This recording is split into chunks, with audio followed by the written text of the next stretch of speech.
Podcasts são, sem sombra de dúvidas, um dos formatos, se não o formato de áudio até mais consumido nos dias de hoje. A alavancagem que tem esse formato é uma coisa incrível.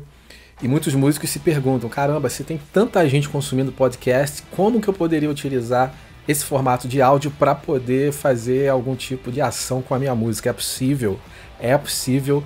E eu vou trazer para você hoje um exemplo de uma banda lendária que utilizou podcasts para poder fazer o lançamento do seu mais recente álbum. Vamos falar aqui do Pixies, uma banda de rock lendária que simplesmente influenciou duas das grandes bandas que eu já vi na minha vida, o Nirvana e o Radiohead. Palavras diretas dos membros, dos vocalistas de cada uma dessas bandas. Influenciou diretamente esses caras. O grupo estava com tudo pronto para cair dentro do estúdio e gravar o mais recente álbum, o Beneath the Eye, quando recebeu naturalmente aquela inspiração. Vamos fazer alguma coisa diferente.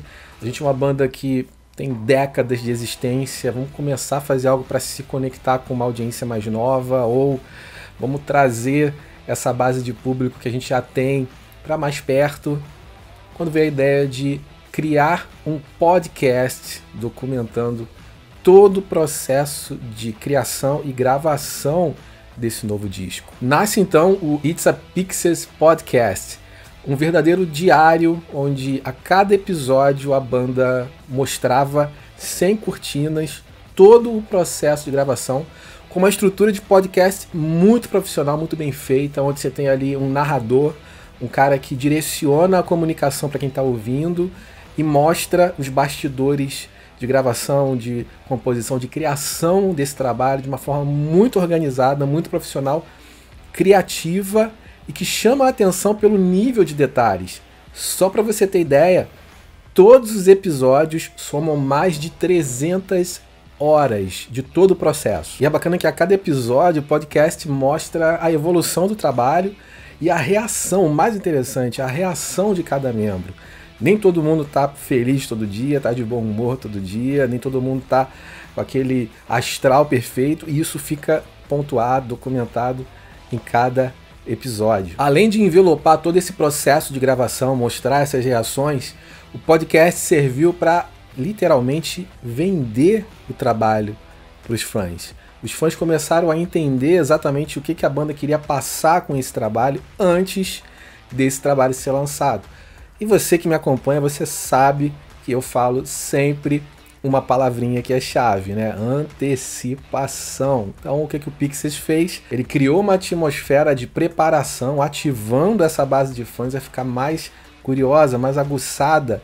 E o resultado foi incrível, como os próprios membros dizem, né? Os fóruns que falavam sobre a banda no Facebook, em diversas outras mídias, repercutiram o lançamento antes dele ser feito com muita força. E o resultado foi um grande estouro do Pixies na internet com esse novo álbum. Uma banda lendária que alcançou mais de 4 milhões de ouvintes só no Spotify depois que lançou esse trabalho. Então, se você se pergunta como é que eu posso usar todo esse consumo, essa curva, essa busca por consumo de podcasts para promover o meu trabalho, crie conteúdo.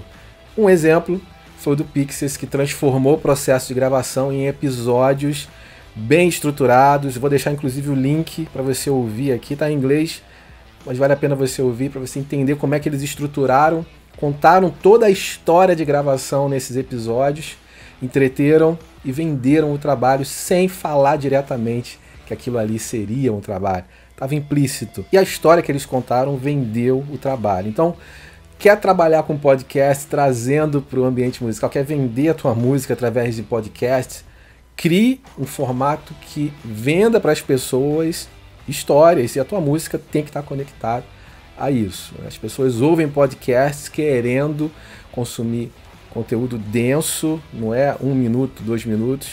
A gente vê que a taxa de retenção de quem ouve podcast é muito alta, as pessoas ficam 30 minutos, 1 hora, 2 horas ou até mais para ouvir um episódio. E se você cria com essa desenvoltura, a tendência é você captar essa audiência pro lançamento. E aí, mais um parêntese, ter um podcast com uma estratégia de pré-lançamento é uma boa ideia, se você souber fazer a coisa da maneira certa, beleza? Bom, é isso.